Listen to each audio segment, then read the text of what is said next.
AIMIM प्रमुख और हैदराबाद के सांसद असदुद्दीन ओवैसी ने हैदराबाद नगर निकाय चुनाव में पार्टी के प्रदर्शन पर खुशी जताई है।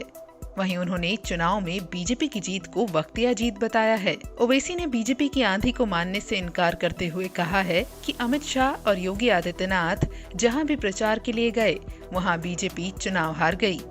यकीनन बीजेपी जीती है और ये अवाम का फैसला है और हमारी कोशिश ये होगी कि हम जमहूरी तरीके से बीजेपी से मुकाबला करेंगे और हमको पूरा यकीन है कि इनकी बढ़ते हुए कामयाबी के कदम को इंशाअल्लाह ताला हैदराबाद की आवाम बल्कि पूरे तेलंगाना की आवाम इसको रोकेगी।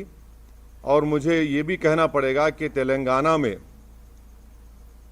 जब असेंबली के इंतखाबात होंगे आप देखेंगे कि इंशाअल्लाह ताला ये बीजेपी की जो कामयाबी है वक्तिया कामयाबी है, ये उस वक्त तक इतनी कामयाबियां इनको नहीं मिलेंगी। और मुझे अवाम का फैसला है, हमारी क्या बोलना चाहिए, हमारी ख्वाहिश के बरक्स फैसला आया बीजेपी की हद तक, मगर एमआईएम पार्टी को तो मैं समझता हूं कि हमने तमाम बड़ी मेहनत की और उसका नतीजा हमको अल्लाह सुब्हाना व तआला ने और हैदराबाद की अवाम ने हमको दिया है। भाई जहां पर योगी आए थे क्या हुआ, टाइम हो गए।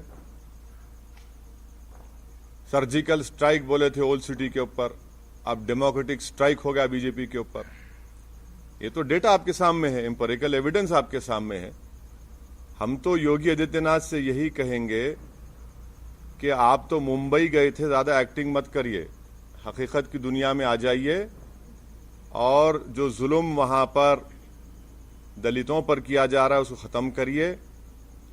जो ख़वानीन आप कॉन्स्टिट्यूशन के ख़िलाफ़ बना रहे हैं वो रोकिए।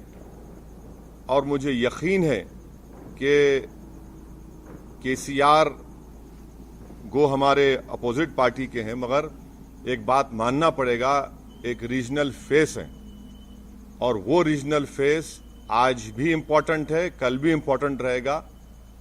और थोड़ा सा अगर वो लोग जो भी उनके चीजें सही करना है कर लेंगे तो he still a very important and I am sure कि केसीआर जो है वो बीजेपी के ऊपर बहुत बड़े भारी पड़ेंगे आने वाले वक्त में।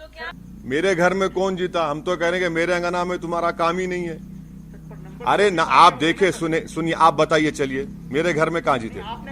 नहीं आप सुनिए एक बात सुनिए। आप जब कह रहे हैं तो आप बताइए कौन सी जगह पर। हम तो जहां योगी गए वहां हराए, जहां अमित शाह आए वहां हारे। आपने कहा था पुराने शहर में सर्जिकल स्ट्राइक करेंगे, हमने कहा डेमोक्रेटिक स्ट्राइक करेंगे, डेमोक्रेटिक स्ट्राइक हो गया। आंधी कहां आंधी है भाई। अरे भाई तूफान आपके सामने बैठा हुआ है, आप कहां आंधी की बात कर रहे हैं। बता दें कि बीजेपी ने हैदराबाद में निकाय चुनाव के लिए व्यापक स्तर पर प्रचार अभियान शुरू किया था। पार्टी के उम्मीदवारों के समर्थन में केंद्रीय गृह मंत्री अमित शाह से लेकर उत्तर प्रदेश के मुख्यमंत्री योगी आदित्यनाथ तक ने कैंपेनिंग की थी। वहीं शुक्रवार को डीजीएमसी के घोषित नतीजों में ओवैसी की पार्टी ने 44 सीटें जीती। उनकी पार्टी 51 सीटों पर चुनाव लड़ रही थी। वहीं बीजेपी ने चुनाव में करिश्माई प्रदर्शन किया। पार्टी ने साल 2016 में सिर्फ 4 सीटों पर जीत दर्ज की थी, लेकिन इस साल बीजेपी के बड़े नेताओं की कैंपेनिंग का फायदा भगवा पार्टी को हुआ। हालांकि टीआरएस को काफी नुकसान हुआ है, लेकिन बड़ी पार्टी वही है।